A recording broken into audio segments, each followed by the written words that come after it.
Bismillahirrahmanirrahim. Assalamualaikum warahmatullahi wabarakatuh. Dulu ketika sahabat punya imam yang lama sekali kalau sholat, sehingga si sahabat yang satu yang petani ini mufarokoh itu memisahkan diri, kemudian imamnya diselip. Itu boleh bang dalam fikih. Kamu niat mufarokoh dulu. Mufarokoh itu niat bahwa kamu memutus hubungan dengan imam, kemudian meneruskan sholat sendiri. Singkat cerita dua orang ini berdebat, Mu'ad sama Ar-Ra'i yang penggembala ini. Kamu munafik, sholat kok meninggalkan imam. Terus yang satu bilang, kamu keterlaluan, sholatnya lama sekali. Singkat cerita dua orang ini lapor ke Rasulullah SAW. Uniknya Nabi itu membenarkan yang petani tadi. Kamu Mu'ad, jadi masalah. Agama ini tidak boleh jadi problem. Kalau kamu ngimami orang, jangan lama-lama. Di situ ada ibu-ibu yang ditunggui anaknya yang sedang menyusu, banyak petani yang nunggu macam-macam. Kayak pegawai POM ya ditunggu shift temannya, pegawai Indomaret juga gitu, apalagi Grab mungkin ditunggu penumpangnya macam-macam. Sehingga kebaikannya teman-teman yang kerja serabutan begini juga bergantung kebaikan imam tadi. Kalau sholat itu tidak boleh lama-lama, apalagi wiridan, sholatnya aja nggak boleh lama-lama, apalagi wiridannya. Nah, kadang-kadang orang ngira kebaikan tuh nggak ada sempritnya, ada juga. Sholat tuh ya disemprit sama Nabi, kalau terlalu lama juga disalahkan, karena nanti agama ini menjadi apa? Problem, menjadi problematika. Nah, termasuk kebaikan kita ketika membolehkan ya, atau mentoleransi atau mendukung pekerjaan mulai Grab dan lain-lain adalah agama ini rahmatan lil alamin. Dulu ada seorang sahabat tanya, ya Rasulullah, boleh enggak kita ngegeng di perapatan gitu? Kata Nabi, ya jangan kalau bisa, tapi kita harus natahaddasannya, itu tempat kita jagungan di perapatan, di tempat-tempat umum lagi, di halte, terus kata Nabi, nggak apa-apa, tapi fa'atut thoriq haqqaha, kamu harus memberikan hak jalan itu. Apa hak jalan itu? Satu, kamu amar ma'ruf, kalau bisa ya nahi mungkar, kemudian bikin suasana orang lainnya menjadi aman. Nah ini yang catatan. Kalau hitung saja, yang ikut Grab itu berapa ribu? Nah, ini tuh energi besar kalau di atas 100 berapa? 100 ribu. Hitung ya teman-teman di Grab, 100 ribu. 100 ribu ini kalau soleh semua, atau setengah soleh lah, kalau soleh banget keberatan dia soleh, setengah soleh. Itu tuh ada, ini sudah saya pikir, ada kebaikan yang menyebar di seluruh Nusantara yang berjumlah 100 ribu. Ini luar biasa. Ada kecelakaan, dia menolong pertama, ada pemerkosaan, menolong pertama, mungkin ada pencurian, ada apa. Maka kata Nabi, kamu kalau harus di jalan itu kamu berkontribusi amar ma'ruf nahi mungkar. Saya sering ke Jogja karena saya mulai 98 di Jogja, ya sering di terminal malam-malam. Saya ketika kecil itu sering diceritain, orang nggak berani ke terminal ini banyak preman, nggak boleh ke terminal ini karena banyak preman. Ya mulai dari Sumatera, Jawa, hampir seluruh Indonesia. Kalau jam sekian sampai sekian sudah nggak berani karena banyak apa? Preman. Itu uniknya, preman-preman itu selain dulu ditangani tentara dan polisi, itu urusan negara ya kali itu, dan kita ngapresiasi. Itu hilangnya yang permanen itu bukan saja ditangani ABRI dan polisi, TNI dan polisi, tapi ditangani kultur. Banyak mulai orang soleh, santri dagangan di situ, ada ojek mangkal di situ, supir taksi mangkal di situ. Terus di sini orang-orang soleh yang menghalau ketika ada perempuan digoda atau perempuan dicopet atau apa. Terus lama-lama jadi kultur bahwa kebaikan ini dominan. Setelah kebaikan dominan ini otomatis menyingkir sedikit demi sedikit. Jadi selain negara ini harus melakukan sesuatu yang seharusnya, yaitu menjaga masyarakat dari kriminalitas, sebetulnya yang paling awet dan paling mudah dilakukan itu tadi, kebaikan harus menjadi kultur bersama. Sehingga kalau terminal kemudian ada mbak-mbak jilbaban yang dagang, terus pak-paknya soleh, ada musola yang hidup, ojeknya juga gitu, terus supir taksinya, lalu kebaikan ini menjadi nilai bersama. Saking jadi nilai bersama, ibu-ibu yang takut atas dirinya nggak ngojek kecuali Pak ini karena terkenal amanah, nggak naksi kecuali Pak ini karena terkenal amanah. Dan kita Indonesia itu ingin seperti itu, sehingga amanah ini menjadi nilai bersama dan otomatis menjadi keamanan bersama. Cara wong Jawa itu tego nitipno anake karena dijamin aman, tego nitipkan istrinya juga karena dijamin aman. Nah, kalau kebaikan ini juga menjadi satu nilai jual dan kita bisa mengawal secara serius, itu alhamdulillah betul. Nah, dimulai dari mana? Satu, mental kita takwa.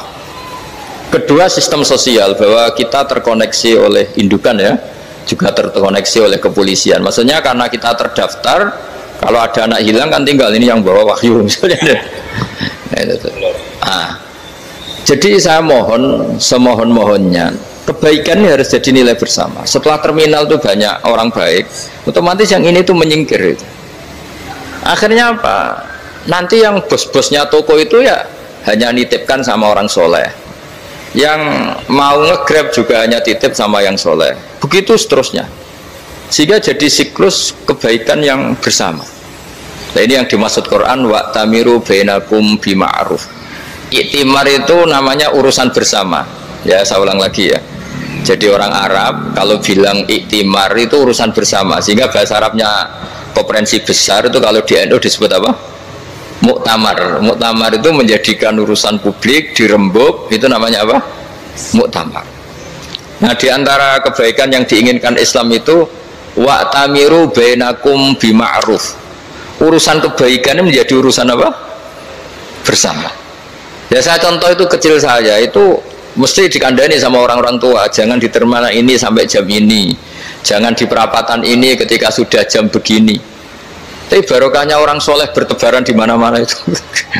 Yang tukang grab ya di mana-mana, yang penjaga toko ya banyak yang soleh, yang ngojek, yang macam.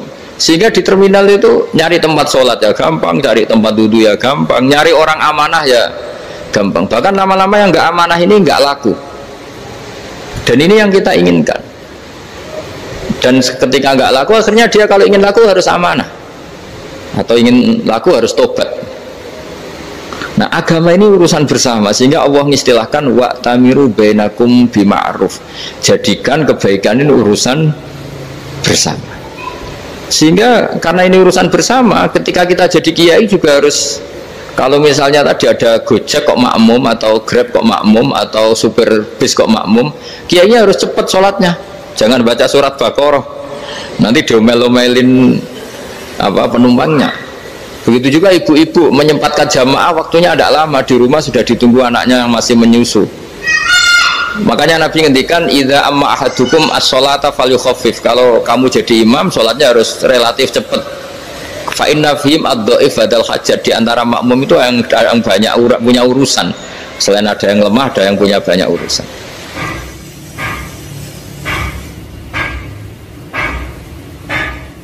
Nah, terus ketiga, masalah kekayaan hati.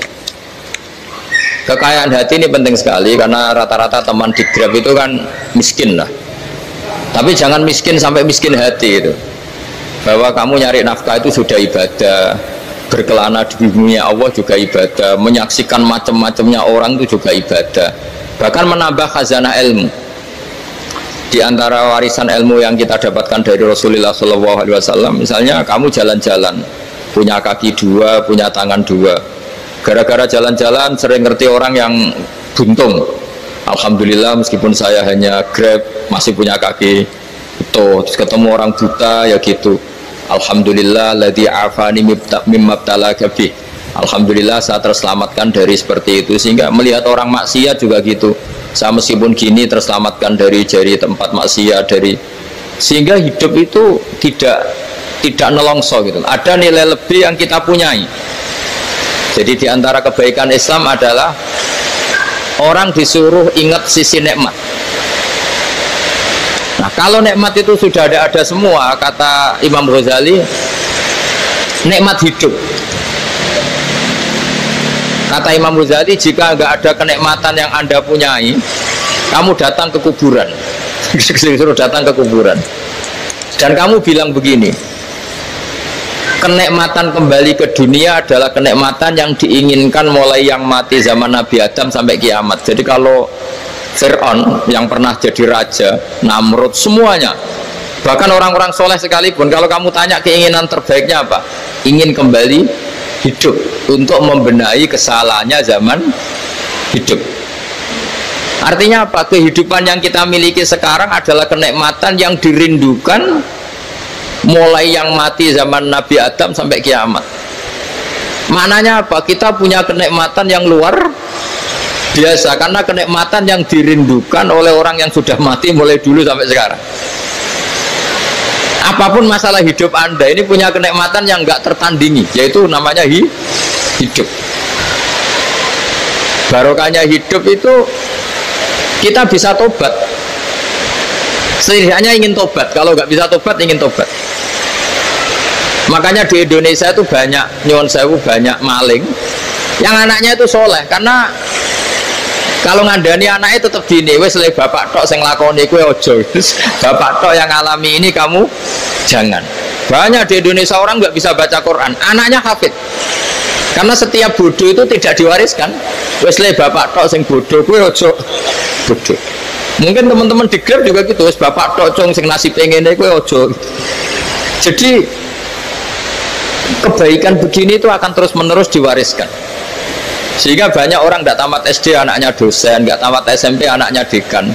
Karena setiap dari kita itu cita-cita kebaikannya menurun ke anak cucunya, keburukannya berhenti di dia. Cara wong Jawa itu bapak tok sing lakoni. Nah, di sini saya jelaskan tentang kekayaan rohani. Jadi saya mohon ketika Anda jalan-jalan ngantar penumpang itu harus sering muji Allah Subhanahu wa taala. Ya, saya bacakan ayatnya, at-taibunal abidunal hamidun. Orang baik itu yang tobat, yang ahli ibadah. Di antara definisinya itu as-saihun, yang sering jalan-jalan. Siaka itu jalan-jalan. Jadi orang paling bejo sak dunia itu sampai harus jalan-jalan ibadah dapat uang. Tapi syaratnya ibadah. Sekali tidak ibadah dapatnya masalah kan? Sering gonjekkan orang cantik terus ingat istrinya tidak cantik. Sering gonjekkan orang yang sopan, yang santun terus ingat andekan ini istri saya di rumah rewel gitu. Jadi kalau kamu tidak taat itu adanya penyesalan. Di lampu merah ada orang naik Ferrari, naik Alphard, sementara kamu di rumah hanya mobil butut, kadang malah tidak punya mobil. Jadi kekayaan rohani itu dimulai dari mana? Dimulai dari taat. Cara berpikir itu taat, bukan maksiat. Sekali Anda cara berpikir maksiat, maka adanya hanya penyesalan. Semakin pengalaman di luar, semakin penyesalan. Karena di luar sana banyak orang yang dapat nikmat yang lebih dari Anda. Tapi sekali Anda taat, kamu akan mensyukuri apa yang Anda miliki dan tidak pernah ingin sama yang dimiliki orang lain. Sehingga orang-orang yang sering pergi itu sama Allah dipuji. Jadi tidak ada nabi kecuali di antara ibadahnya itu jalan-jalan. Fasiru fil ardi. Sehingga semua nabi itu mesti pernah melakukan perjalanan internasional. Rasulullah Muhammad SAW pernah jalan-jalan sampai ke Syam, padahal beliau orang Mekah. Nabi Ibrahim yang orang Syam pernah perjalanan sampai ke Mekah. Karena di antara kearifan itu ya dimulai dari apa? Jalan-jalan tadi. Kamu ngerti orang yang macam-macam. Makanya di antara kebaikan umatku kata Nabi itu siyahah fil ard, sering berkelana, tapi tentu untuk mengambil pelajaran. At-taibunal abidunal hamidun as-saihun. Nah, agama mensupport itu. Sehingga kata Nabi, jika ada orang kok sholat qobliyah, ba'diyah semuanya di masjid, sama Nabi ditegur, la taj'alu buyutakum kuburan, rumah kamu jangan jadikan kuburan, harus dapat jatah apa? Sholat. Kata ulama kalau ada orang sering sholat di satu titik itu ditegur, kamu harus ganti titik yang lain supaya saksi bahwa kamu di bumi sholat itu banyak. Jadi kita ya punya nilai positif juga tentang apa? Karena kita sering siyaha, kalau bahasa Arabnya itu sering keluyuran, saksi kita kebaikan juga banyak. Tapi pesan saya paling pokok tadi ya, jadikan komunitas kebaikan itu punya nilai jual. Syukur-syukur fid dunya hasanah wa fil akhirati hasanah. Ya kita bersyukurlah di Indonesia itu. Saya masih ingat kecil saya itu ya sekitar saya umur 15-14 tahun. Setiap mau pergi itu pesannya orang-orang yang sering pergi itu jangan masuk terminal jam ini, di perapatan ini, karena yang namanya preman itu dulu dominan. Sekarang Buat sampai jam 2 ada orang pakai jilbab, kadang ya orang pakai peci, yang nggak pakai peci pun ke musola sholat terus. Yes, pokoknya kebaikan itu jadi komunitas dan jadi nilai jual. Bahkan tadi, misalnya ibu-ibu yang pergi malam itu kan mesti ada orang-orang yang jadi langganannya karena terkenal apa? Amanah. Yang dititipi anak juga pilih orang yang terkenal apa? Amanah. Nah, nilai amanah ini harus kita jaga terus. Supaya kamu ya bisa bekerja, orang lain juga nyaman karena amanah tadi. Allah juga senang karena amanah itu perintahnya Allah Subhanahu wa ta'ala. Dan Indonesia harus menuju ke sana. Pemimpin juga harus gitu. Pemimpin bawaannya amanah, bawaannya apa? Yang memilih dia juga senang karena nggak malu lah. Tapi kalau kita milih, ternyata kita pilih tahu-tahu ditangkap KPK, kan ya malu gitu. Dulu kita kampanye mati-matian, ternyata dia ditangkap KPK. Tapi kalau dia amanah kan ya senang. Sama kalau tukang Grab ketangkap satu karena penodaan atau karena pengkhianatan, yang malu juga semua karena kadang-kadang nanti digeneralisir seakan-akan semuanya seperti itu. Tapi dengan reputasi panjang nggak pernah terjadi apa-apa dalam Grab kan otomatis lainnya juga terangkat. Nah, ini yang dimaksud wa'tamiru bainakum bima'ruf. Jadikan kebaikan itu urusan bersama. Makanya andaikan negara itu sudah mengoptimalkan polisi, TNI untuk meringkus preman, oke, itu baik. Tapi ya lebih awet lagi kalau itu ditopang masyarakat. Karena yang nggak amanah terkucilkan, terus akhirnya Grabnya nggak laku, akhirnya dia dipecat, akhirnya kan yang maksiat hilang, yang kriminal hilang, yang ada hanya Grab-Grab yang baik. Begitu juga di dunia apapun. Itu yang dimaksud wa'tamiru bainakum bima'ruf. Jadikan kebaikan ini urusan bersama. Nah, karena kita baik, otomatis jadi teladan yang baik bagi anak kita, istri kita, tetangga kita. Dan karena kita baik, maka terhormat. Sehingga orang melihat Grab itu simpatik, respect, karena reputasinya baik. Nah, karena orang respect tidak dicibir. Barokahnya tidak dicibir, tidak mangkel. Barokahnya tidak mangkel, tidak saling ejek, bahkan tidak saling bunuh. Coba kalau kita jelek, dicibir orang, kita dalam keadaan mabuk, tidak terkontrol, bunuh. Jadi efek dari maksiat itu begitu buruknya. Sehingga penelitian itu mengatakan kebanyakan kecelakaan ya pemicu utamanya rata-rata ya nyupir dalam keadaan mabuk. Beberapa nyuwun sewu kasus-kasus kriminal rata-rata ya dipicu oleh hal-hal seperti itu. Makanya meskipun di luar saya tolong hindari narkoba, hindari hal-hal yang maksiat supaya pekerjaan Anda ini barokah.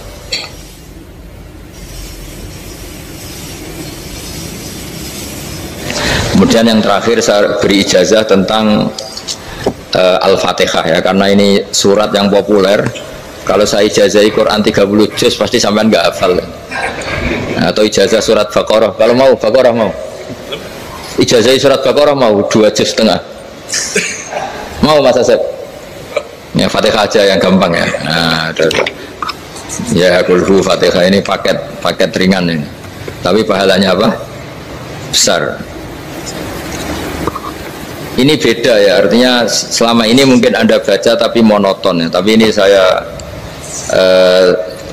bacakan teks aslinya tentang istilahnya itu mazaya itu kelebihannya Fatihah. Saya baca Arabnya dulu, nanti ini terakhir ya, ijazah tadi kan saran-saran umum tentang sosial ya, pokoknya jadikan kebaikan itu punya nilai sosial yang baik lah. Jadi nanti orang yang nggak amanah nggak laku ya, calon bupati, gubernur, presiden yang nggak amanah juga nggak laku. Begitu juga kiai yang tidak amanah juga nggak laku, suami yang nggak amanah juga nggak laku, istri yang nggak amanah juga. Sehingga kebaikan ini jadi nilai sosial yang dalam tanda kutip sudah keniscayaan. Yang diinginkan Allah itu seperti itu, bukan kebaikan yang dipaksakan karena kekuatan negara. Maksudnya kalau bisa kebaikan itu tidak usah dipaksakan. Memang sudah satu kebutuhan. Tak cerita-cerita di negara maju itu, bahkan apapun jatuh itu nggak ada yang ngambil apa itu. Makanya gambarannya Mekah Medina kan gitu kan, barang jatuh nggak ada yang berani ngambil itu, saking sudah jadi sistem. Sehingga banyak negara di Eropa itu yang sampai nggak punya tentara, nggak punya polisi karena kebaikan sudah. Nah kita kan masih capek, polisinya aja capek, apalagi masyarakatnya karena ya apa ya kebaikan itu belum jadi nilai apa bersama. Nah kita selain ditopang negara, ada polisi, ada tentara itu kita usahakan kebaikan itu jadi nilai apa bersama. Ya, tadi wa tamiru bainakum bima'ruf. Dan kita punya reputasi yang bagus dalam bab ini. Saya masih ingat kecil saya itu yang jilbaban hanya keluarga kiai. Sekarang rata-rata masyarakat itu jilbaban. Dulu yang sekolah SMP, SMA itu jilbaban kadang dulu malah dilarang ya harus sama seperti itu seragamnya. Sekarang sudah boleh dan nyaman. Lama-lama yang dapat simpatik ya yang pakai pakaian model tertutup seperti itu. Lama-lama gamane cara wong golek mantu ya golek yang seperti itu daripada yang blodor. Lama-lama jadi nilai bersama. Ya ingin saya seperti itulah. Di terminal juga sama. Orang mau makan cari warung yang kelihatan ada ayat kursinya, pakai jilbab atau paling tidak dia nggak mungkin lah nyuguhkan yang tiren atau yang haram. Akan ada garansi sosial. Ada apa? Ada garansi apa? Sosial dengan penampilan yang soleh itu kan. Masa iya nyuguhkan oplosan babi gitu misalnya itu. Jadi nilai sosial itu harus ya tadi harus benar-benar jadi nilai sehingga negara biar gak capek-capek. Polisi juga gak capek kan karena tugasnya corong Jawa mau ngawat-ngawati tok tapi tidak perlu tegang karena kebaikan sudah jadi nilai apa bersama. Ya, ingat-ingat ya ayatnya tadi wa tamiru bainakum bima'ruf. Jadi kebaikan itu harus jadi nilai bersama. Iktimar itu menjadi urusan bersama. Makanya kalau kita rapat besar disebut apa muktamar.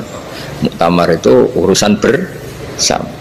Ya tadi imamnya sholat juga menopang Gojek karena nggak lama-lama nopang Grab, nopang Kernet, nopang penjaga Indomaret, penjaga bensin, pom bensin. Nah dia hanya punya waktu 5 menit terus imamnya baca Baqarah kan. Iya imamnya mursyid, mungkin dia tambah lama tambah dapat aplaus dari muhibbinnya, tapi makmumnya dia tambah lama tambah dapat penghormatan dari pecintanya, tapi kitanya wah khusyuk wali kan dia dapat status naik lah, kita yang sudah tidak ikut jadi wali diganggu apa pekerjaannya. Kalau ada imam seperti itu sampai mufarokoh saja niat ya Allah sampai sini saja saya makmum orang itu, silakan orang itu punya urusan sendiri dengan jenengan ya sudah atau salib saja apa ya, itu boleh. Kalau dalam fikih namanya apa mufarokoh. Mufarokoh itu niat, tapi kamu jangan langsung selonong mufarokoh, niat dulu pamit sama Allah bahwa sekarang mau mufarokoh.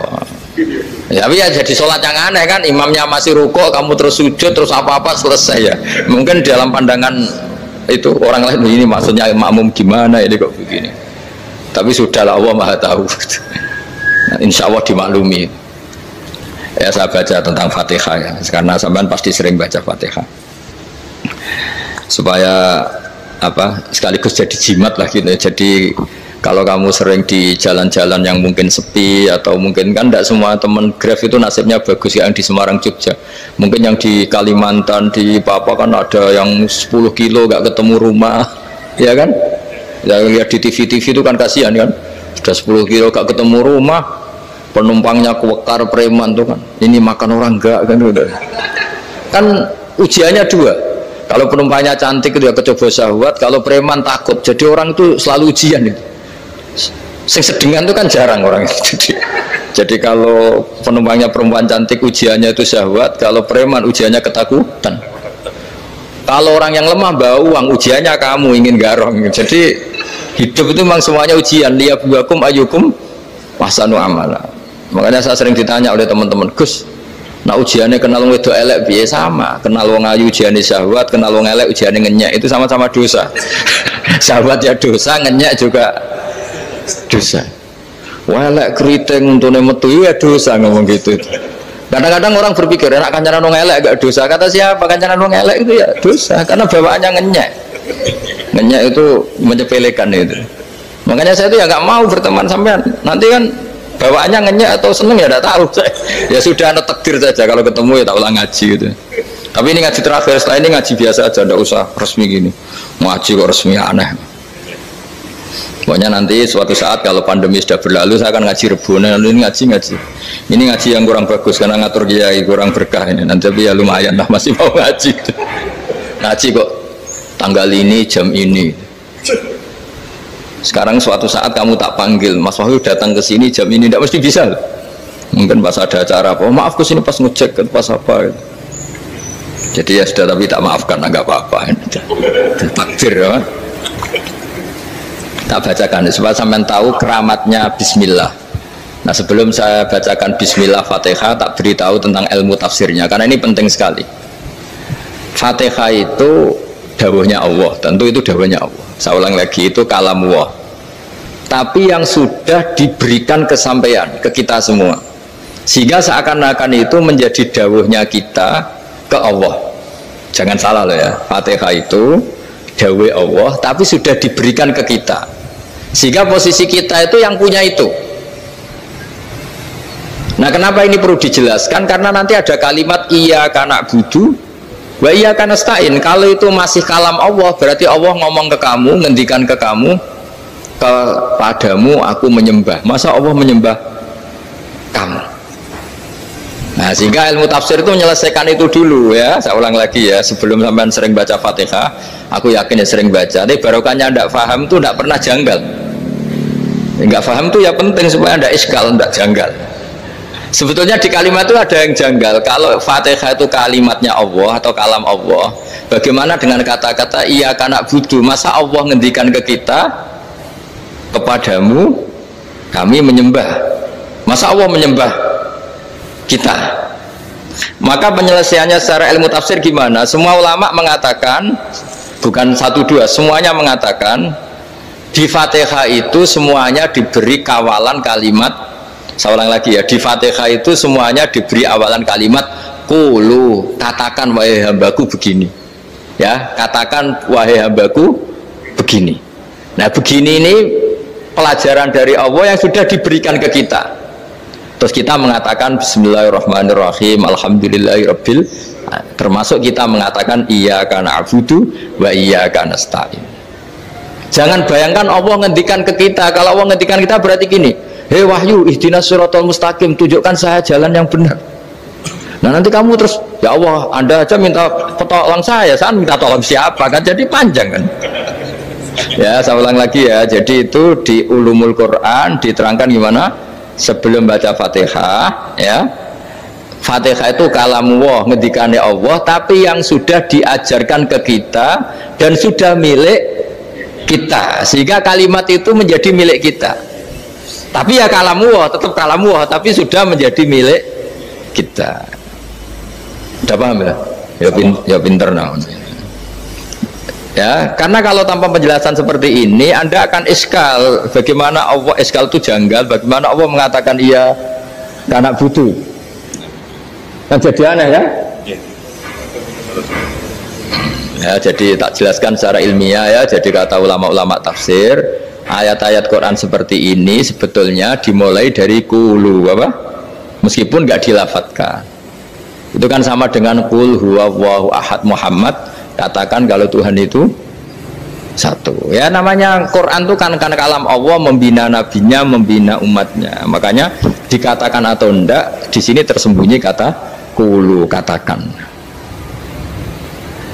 Ya, jadi ya ibarat apa itu, kamu ngajari anak kamu lah, le panggil jenengan bapak kulo, itu maksudnya anak itu, kalimat itu kalimat kamu, tapi kamu ajarkan ke anak kamu. Terus anak kamu bilang, Pak jenengan bapak kulo. Nah, ketika kamu mengatakan jenengan, bukan kamu mengatakan jenengan anakku, berarti anakmu itu bapakmu, kan lucu kan. Anak kamu ajari jenengan bapak kulo, kamu engkau bapak saya. Terus anak kamu mengulang, jenengan atau kamu bapak saya. Berarti itu kalimat yang kamu ajarkan, tapi sekarang sudah milik anak kamu. Kalau itu kalimat kamu kan lucu, masa anak kamu bilang bapak? Nah, itu seperti itu. Jadi ulama memberi solusi atau jawaban iyyaka na'budu wa iya, itu sebelumnya ada kata-kata qulu, katakan wahai hambaku, hubungan kamu dengan saya adalah katakan iyyaka na'budu wa iyyaka nasta'in. Terus hubungan kamu dengan saya katakan juga dalam doamu ihdinas siratal mustaqim. Jelas ya, jadi itu kalam Allah yang sudah milik kita karena diajarkan Allah untuk kita. Dong ya? Ya sudah dong yes. Gak jelas gak. Tapi bagus, gak jelas itu bagus. Kalau kamu jelas gak jadi dikrem, jadi gubernur.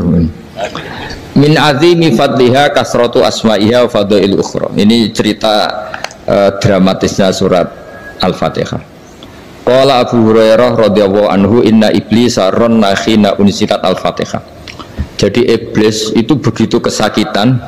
Ini kitab Abwaabul Farad karangannya Syekh Muhammad Alawi, juga kutipan dari beberapa kitab. Yang jelas beliau sendiri juga ngutip dari beberapa riwayat di beberapa hadis. Halaman 1, 2, 3. Ketika Fatihah turun itu iblis kesakitan.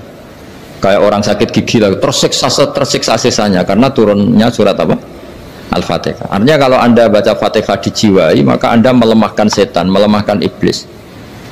Wa qala Mujahid, khina unzilat Fatihatul kitab ronna fastama indahu asyayatin. Jadi ketika Fatihah itu turun, iblis itu terkapar lah kira-kira, sampai dijenguk banyak setan. Jadi kemana di ICU lah kira-kira gitu kalau sekarang itu, entah COVID entah enggak tahu, pokoknya di ICU sampai dijenguk banyak setan. Enggak tahu bawa apa lah enggak tahu, pokoknya dijenguk banyak setan. Mana yang nyangoni karena ini apa? Ketuanya apa? Pingsan, sakit. Jadi iblis itu sakit sampai dijenguk anak buahnya setan-setan. Ya, semoga kalian semua tidak kenal setan. Kalau kenal berarti teman, apa? Wa qalu misla dzalik wa qala lahum laisa mimma taquluna syai'un walakin unzilat suratun laisa ajruqa ilya illa an harramallahu alaihi nar jahannam. Saya ini bukan sakit fisik, kata iblis. Kamu tidak usah jenguk saya, datangkan dokter terbaik, tidak usah. Saya ini tidak sakit fisik. Saya ini sakit karena ada surat yang diturunkan, yang pahala yang melafatkan surat itu pasti selamat dari neraka. Padahal misi terbesar saya ini supaya manusia masuk neraka. Sekarang punya tamengnya. Gue pusing kan? Ya seperti orang lah, goda sampeyan ternyata sampean setia, itu kan pusing. Nah ternyata tidak setia, itu yang akhirnya ribet kan itu. Jadi iblis itu cita-cita terbesarnya kan semua orang itu masuk neraka. Nah sekarang turun satu surat yang gara-gara surat itu siapapun yang baca dijamin selamat dari neraka. Jadi walakin unzilat suratun laisa ajru qailiha illa an harramallahu alaihi nar jahannam. Karena jadi dia shock lah itu. Kalau orang di Jawa itu bilang shock. Aduh sial nasib saya ini umat nggak bisa saya goda lagi karena punya tamengnya tadi punya. Qad tolakaidukum wa makrukum. Rekayasa kalian sekarang itu tidak ada gunanya semua. Nah, ini alhamdulillah di Indonesia kelihatan kan banyak yang miskin, banyak yang susah. Tapi selagi mereka masih sholat, itu keinginan mencari halal itu masih tinggi. Kayak apa kita di tengah kota, jauh dari anak istri, jauh dari tetangga. Biasanya kalau orang jauh dari anak istri, tetangga kan sakar PDW. Tapi yang soleh masih banyak, sudah jauh dari keluarga tetap lurus. Loh, kalau yang dekat lurus kan wajar, konangan wong akeh kan. Ini sudah jauh masih lurus. Nah ini nggak lepas dari barokahnya surat apa? Surat Fatihah tadi. Jadi karena ada surat yang menjamin pelafalnya atau qailiha terbebas dari api neraka. Wa qalat as-sayatinu lahu is ayyusa'in ta'muruna ya maulana. Faqala lahum idhabu wajtahidu hatta tukhfilu qulubahum hatta la yaqulu hadhihi surah. Lalu kita gimana, jari para setan begitu. Lalu kita gimana? Terus kata iblis, sudah bikin mereka lupa sehingga tidak baca lagi. Selagi masih baca kita pasti keok. Jadi kalau sampean sudah jarang baca Fatihah itu berarti sudah bagian dari kemenangan apa? Iblis. Jadi kalau sampean sudah jarang baca Fatihah itu berarti bagian dari kekalahan Anda, kemenangan iblis. Masih sering baca? Alhamdulillah. Berapa kali? Pertama kali sholat. Dan sama lagi? Ya, kalau ngajarin itu juga selain itu juga. Kok 5 kali tok itu? Berarti pas sholat fardu tok itu? Enggak 5 kali itu mendingan itu 17. Kamu itu ngitungnya jangan 5 ini. 5 waktu aja. 5 waktu itu berarti lumayan lah. Berapa? 17 ya? Ya. 17 ya? Ya. 17. Tapi kalau makmum tuh sering separuh kan, apalagi makmum taraweh. Ya kan? Makmum taraweh itu bacanya Fatihah ada yang sempurna enggak ya? Ya enggak lah. Baru alhamdulillah rabbil alamin mampu ruko ikut ruko ini gitu. Makmum kan. Yang taraweh loh Mas. Kalau taraweh jarang sempurna ya. Fatihahnya itu. Kan imam sudah ruko. Kamu bacanya Fatihah sampai mana tuh? Baru setengah ya. Ya paling pas taraweh aja kan enggak sempurna ya. Apalagi kalau imamnya sing kilat tuh, waduh malah. Nah, ketika Fatihah itu sebegitu keramatnya, sebegitu topnya, itu setan rapat, singkat cerita itu yang tadi dipimpin oleh iblis yang sedang terkapar apa?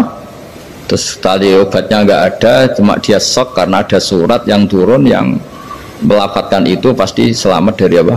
Neraka. Nah ini gimana saran Anda? Terus sarannya adalah bikin orang-orang itu lupa, tidak baca Fatihah. Nah ini rapatnya iblis. Idhabu wajtahidu hatta tufilu qulubahum hatta la yaqulu hadhihi surah. Kala yuksiru qira'ataha wa la yakunu lahum ajrun wa thawabun bal yakunu lahum adzabun wa iqabun.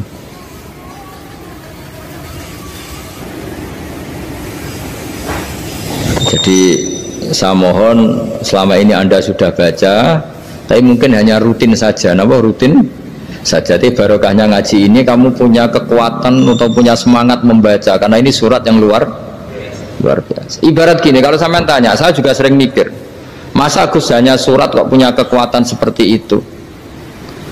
Di dunia ini kata Allah, mulai Nabi Adam sampai kiamat, nggak ada yang bisa menandingi kekuatan kalimah. Kalimah itu kata-kata, nggak ada yang bisa menandingi kata-kata. Misalnya Anda nge-grab berangkat,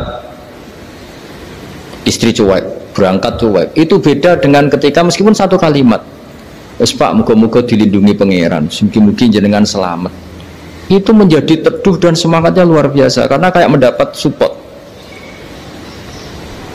Jadi kira-kira kalimat itu hubungannya kita dengan Allah. Fatihah itu seperti itu. Kamu melafadzkan satu kata-kata yang dibenarkan langit bumi, dibenarkan aras, dibenarkan malaikat, dibenarkan semua penghuni di dunia ini. Sehingga itu efeknya luar biasa. Itu seperti gini ya, kamu cerai sama istri, terus nikah lagi katut babon. 10 tahun anak kamu dididik, ibunya benci kamu, dan memang Anda layak dibenci. Dididik. Dan sampai nggak pernah manggil kamu Pak. Suatu saat kamu tentu rindu kan ingin dipanggil bapak oleh anak kamu. Suatu saat anak ini manggil kamu Pak E. Itu senengnya bukan main, hanya sebuah kata-kata. Makanya kadang-kadang orang itu tanya sama kiai, ijazah lafadz ini gunanya apa sih? Itu ijazah itu untaian kata-kata, yang kata-kata ini dibenarkan langit dan bumi dan aras dan para malaikat, sehingga efeknya itu luar. Nah ibarat seperti itulah, kamu melafadzkan Fatihah itu melafadzkan kata-kata yang dibenarkan Allah dan Rasul dan semua malaikat, semua penghuni langit, maka ini efeknya pasti luar. Nah di sini lah orang-orang dulu itu tahu keramatnya itu, sehingga ketika melawan Belanda, melawan Jepang dulu itu kalimat-kalimat itu menjadi mantra yang luar biasa. Doa yang luar biasa. Tapi di era modern karena orang sudah tidak ngerti itu, dianggap itu mantra, jimat, khurafat, bid'ah, waduh ribet meneh malah. Sebetulnya tidak seperti itu. Memang kata-kata ini kekuatannya luar biasa.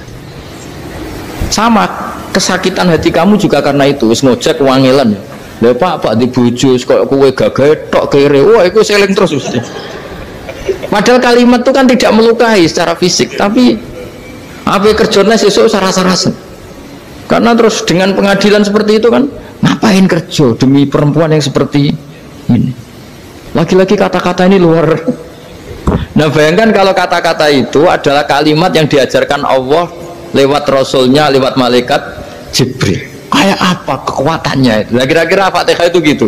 Kalimat yang baik, kalimatan thayyibah diajarkan oleh Allah dan Rasul. Kayak apa kira-kira kekuatannya? Pasti luar biasa. Wong support yang dikatakan istri kita, anak kita aja luar biasa, apalagi ini support yang diajarkan Allah dan Rasul. Ya makanya saya mohon kalau baca Fatihah, baca kalimat-kalimat thayyibah ketika sholat itu dijiwai. Ya misalnya Rabbana lakal hamdu mil'us samawati wa mil'ul ardi wa mil'u ma syi'ta min syai'im. Engkau zat yang layak dipuji, dan pujian ini memenuhi langit dan bumi. Karena kita tahu nggak ada sejengkal di alam raya ini kecuali di situ ada rahmat Allah. Misalnya kamu bisa lewat sampai rumah saya, kamu mungkin anggap biasa saja. Coba kalau ngalami likuifaksi, Tahu-tahu bumi ini ambles. Bisa ngelewati yang likuifaksi itu luar. Tanyakan orang pernah ngalami likuifaksi di Sulawesi, itu melihat bumi bisa diinjak gak ambles itu, wah luar. Sampean gak ngalami itu sehingga lewat bumi ya biasa aja. Coba kalau ngalami seperti tidur, ya biasa aja. Coba kalau ada gempa, bahwa bumi tenang ini sudah nikmat yang luar biasa. Masa kamu ngakui nikmat nunggu digituin? Ya kan? Nah, makanya baca Fatihah dijiwai lah bahwa ini kalimat yang luar biasa. Nah, saya teruskan ya.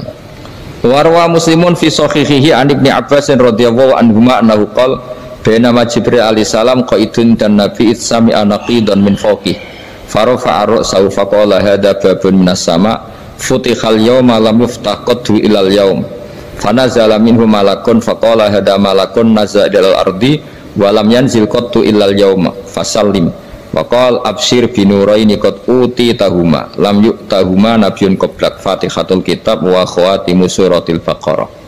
Jadi suatu saat Jibril ini jagongan kira-kira gitu sama Rasulullah, tahu-tahu langit itu gemuruh. Karena langit gemuruh kata Jibril terus semuanya ngangkat kepala ke langit, ini pintu langit baru ini dibuka, yang sebelumnya tidak pernah dibuka seperti ini. Turunlah malaikat, yang malaikat ini pun malaikat spesial, yang nggak malaikat murahan lah kira-kira gitu, yang nggak pernah turun ke bumi kecuali juga saat itu, dengan penyambutan yang luar biasa, dengan semuanya tidak pernah terjadi, hanya karena bahas surat Fatihah. Jadi ini surat yang luar biasa, pengawalannya lewat malaikat yang spesial, nggak pernah turun di bumi kecuali saat itu. Penyambutannya juga nggak pernah seperti itu, baru seperti itu. Jadi semuanya itu spesial. Nah, kenapa ini spesial? Karena di situ ada isi puja-puji kepada Allah Subhanahu wa Ta'ala. Ada ikrar kita, Alhamdulillah Rabbil Alamin, Ar-Rahmanir Rahim. Ikrar ini penting. Kalau contoh paling gampang gitulah. Kamu punya istri selama ini cerewet terus, suatu saat ngomong, Pak, tak angen-angen rawono wong lanang koyo sampeyan. Wah, itu langsung tidak ada lelaki sebaik engkau. Itu sama senengnya, masya Allah, karena ada ikrar dari seorang istri ke kamu. Nah, bayangkan kalau ikrar kita sebagai hamba diakui oleh Allah Subhanahu, maka ikrar ini akan dicatat sebagai kebaikan kita yang kita panen nanti di akhirat. Karena ada ikrar, kita ikrar bahwa Alhamdulillah Rabbil Alamin, kita ikrar Ar-Rahmanir Rahim, kita ikrar Maliki Yaumiddin, kita ikrar Iyyaka na'budu wa iyyaka nasta'in. Sampean misalnya jadi orang Indonesia, ketemu orang Indonesia yang makmur di Jerman, terus lupa Indonesia. Kamu orang Indonesia? Enggak, saya ada orang Indonesia. Mangkel gak kira-kira? Mangkel. Karena salah ikrar kan gitu. Ya, jadi saya mohon jangan anggap kalimat itu hal yang biasa, tapi luar biasa. Nggih, ngoten mawon. Assalamualaikum warahmatullahi wabarakatuh.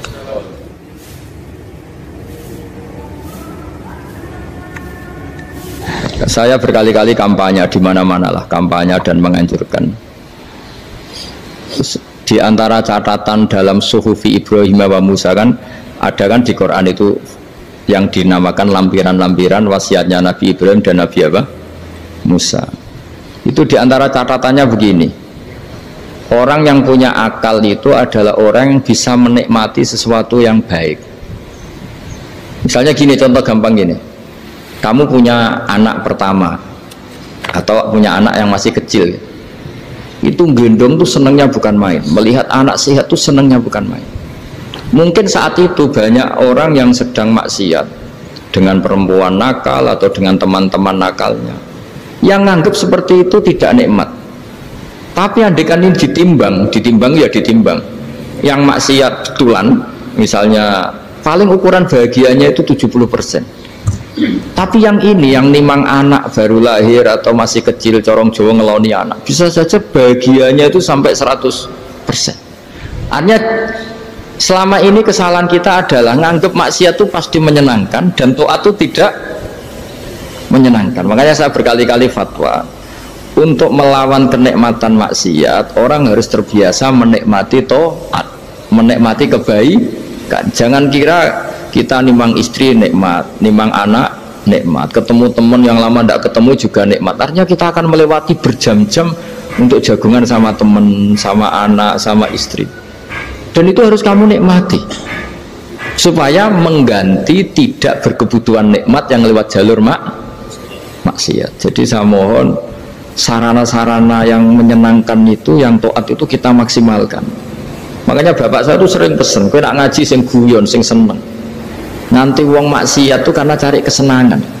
Coba kalau kesenangan itu sudah didapatkan saat taat, maka tidak butuh lagi kesenangan yang berbentuk maksiat. Makanya orang-orang wali dulu kalau sudah sholat itu gak bisa berhenti karena merasa nikmat. Makanya Nabi pernah ngendikan wa qurratu aini fi sholat, nyaman saya itu kalau sedang sholat. Itu tadi, bayangkan kalau besok itu pasti mati. Makanya latihannya harus gitu, bayangkan besok itu pasti mati. Berarti itu hari terakhir kamu. Ya, hari dengan merasa hari terakhir itu kalau kamu maksiat kan malu, waduh mati pas. Makanya sholli sholata muwaddiin, kamu sholat seakan-akan itu sholat terakhir. Dan bayangkan akhirat tuh wa'mal li akhiratika ka'annaka tamutu, dan bayangkan akhirat tuh besok kamu mati. Sehingga ketemu istri ya seneng karena ini pertemuan terakhir, ketemu anak ya seneng ini pertemuan terakhir, sholat juga tenanan karena ini sholat terakhir. Sehingga kalau mau maksiat tuh takut, jangan-jangan ini kehidupan saya terakhir kok tak pakai seperti ini. Nah, jadi di antara resepnya itu apa tadi? Nganggep ya ibadah itu menyenangkan. Nah, gitu. Terus pinter.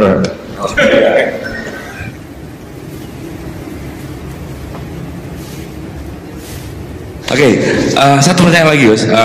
Ini ada pertanyaan dari teman-teman mitra driver Grab. Saat mengantarkan barang, tiba-tiba azan waktu sholat, ya, Gus. Lalu kita sebagai driver harus sholat dulu atau menyelesaikan orderan dulu, karena itu juga amanah kan orderannya itu. Mungkin nganter barang atau mungkin nganterin penumpang. Mengingat barang tersebut sudah ditunggu pemiliknya dan penumpang tersebut juga sudah ada janji yang lain, pokoknya gitu. Nyuwun pencerahannya, Gus, gitu. Begini ya, ini kan fikih sosial ya. Saya jawab, ini memang harus pakai fikih, nggak pakai rasa. Saya ulang lagi, pakai fikih, nggak pakai rasa. Waktu sholat itu kan banyak ya, diantaranya maghrib dan isya, duhur dan asar, terus subuh sendiri. Ya, ben zaman belajar fikih, orang belajar tasawuf ya. Nah, kalau subuh itu tidak ada toleransinya kalau waktunya sudah tinggal 10 menit karena tidak ada jamak. Ya, tidak ada apa? Jamak. Sehingga misalnya kalau kamu ngojek waktu tinggal 10 menit ya harus sholat. Tapi kalau sekedar dengar azan ya, ini penanyanya kayaknya itu teman kamu, jadi fikihnya kayak kamu, nggak jelas. Azan itu kan bukan akhir waktu sholat. Azan itu bukan akhir waktu sholat, tapi awal sholat. Itu tidak harus supir Grab, tidak harus supir Gojek. Meskipun kamu makan ada azan ya teruskan saja, kan tidak akhir waktu sholat. Anda menerima tamu, gendong anak, atau sedang nyupir, atau sedang bercengkrama sama teman. Kalau ada azan ya nggak apa-apa, misalnya diteruskan. Kan bukan akhir waktu sholat. Yang benar-benar harus ditinggalkan itu kalau waktu sholat misalnya tinggal 7 menit. Atau tinggal 8 menit. Waktu yang mau tidak mau kamu harus tasarrufkan, kamu peruntukkan injury time ya, nah, injury time ya, gitu aja kok gak tahu ya. Nah, lalu misalnya kalau pertanyaan tadi mestinya kelasnya itu kelas afdoliyah, utamanya gimana? Kalau wajibnya belum ada karena kan waktunya masih panjang. Jadi pertanyaannya bukan wajibnya tapi sebaiknya, karena ini semuanya belum mendesak kan. Andai kan kamu teruskan nganter barang kan tidak ada jaminan waktunya habis. Padahal kalau kamu memaksa sholat, mungkin citra kamu sebagai supir Grab tidak baik karena dianggap mengabaikan konsumen. Nah, terus kedua menyangkut jarak. Oke, seperti itu. Nah, sekarang kalau pertanyaannya dibalik, makanya yang dibalik ini agak ribet. Waktu sholat tinggal 8 menit. Ada konsumen yang minta diantarkan saat itu dan acaranya ke mall happy-happy, maka fatwa kita sebagai ahli fikih ya tantang saja, saya mau sholat dulu, kalau nggak sabar ya silakan cari yang lain kalau acaranya ke mall.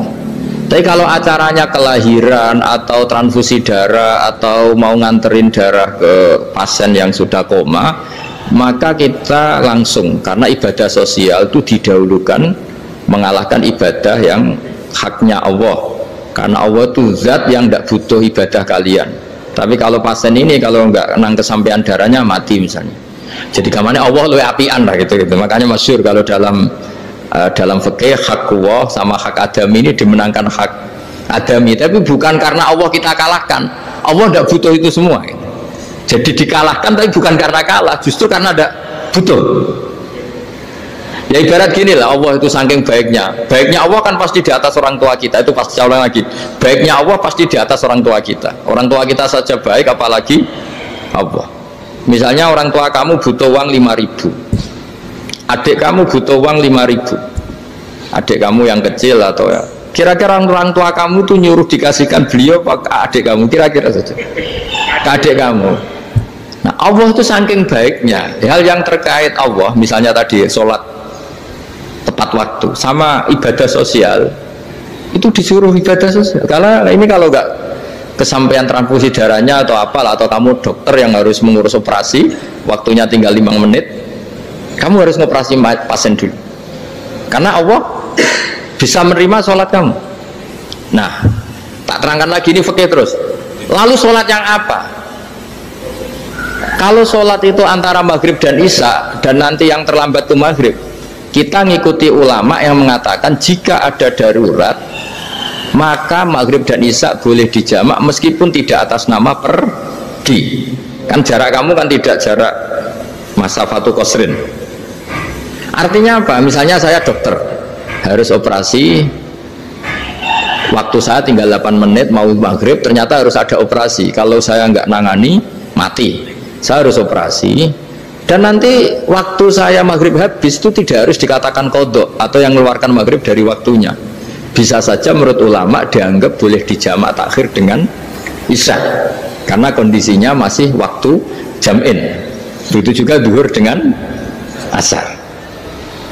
Tapi kalau waktunya itu asar tinggal 8 menit kemudian harus ada operasi, ya kita operasi. Waktu asar kita mundur sampai maghrib, namanya kodok yang dimaafkan Allah. Ya namanya tetap kodok karena asar nggak bisa dijamak dengan maghrib. Jadi ini fikih ya. Jadi jawabnya harus jelimet. Jadi saya ulang lagi ya. Tadi kan pertanyaannya dengar adzan. Kalau adzan kan waktunya masih panjang. Apalagi misalnya maghrib kan waktunya kan taruh saja ada waktu seperempat jam.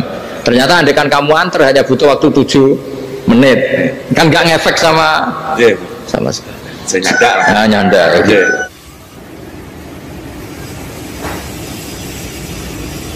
Kalau ada driver dapat orderan food nganterin makanan tapi makanannya non halal, itu pakai pun pripun. Nah makanya itu tadi kamu tahu betul kalau itu non halal loh. Kalau itu sudah tahu pasti non halal, ya, daging Tyrannosaurus nonton mungkin. Makanya tadi itu memang PR kita di semua profesi. Saya ulang lagi, itu PR kita di semua profesi. Jadi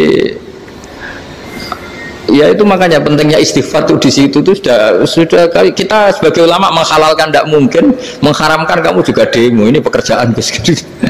Tapi yang jelas itu tidak bisa dihindari. Ya sama lah seperti orang di bis itu. Kadang-kadang kan didoain semoga semua penumpang hasil ke tempat masing-masing, dan kalau ada cobat berarti kan doain cobat juga hasil tujuannya. Jadi di semua profesi itu resikonya. Makanya tadi saya bicara tentang fikih.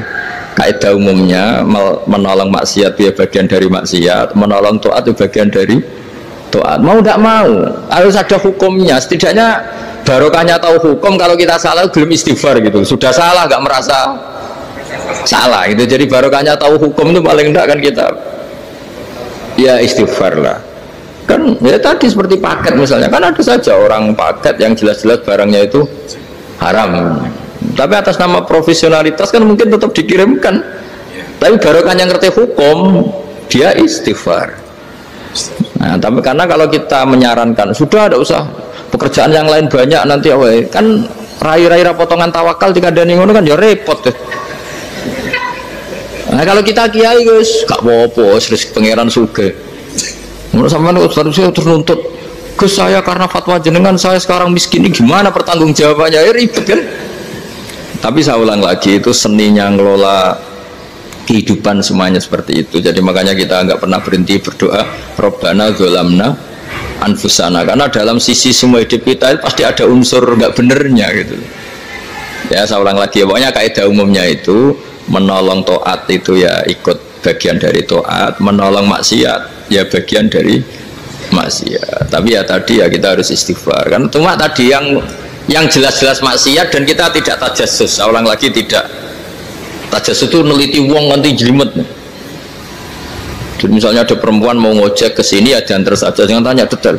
Itu apanya mbak? Hubungannya dengan kamu apanya? Wah ya ribet kalau jadi kepo. Wassallallahu ala sayyidina Muhammadin walhamdulillahi rabbil alamin.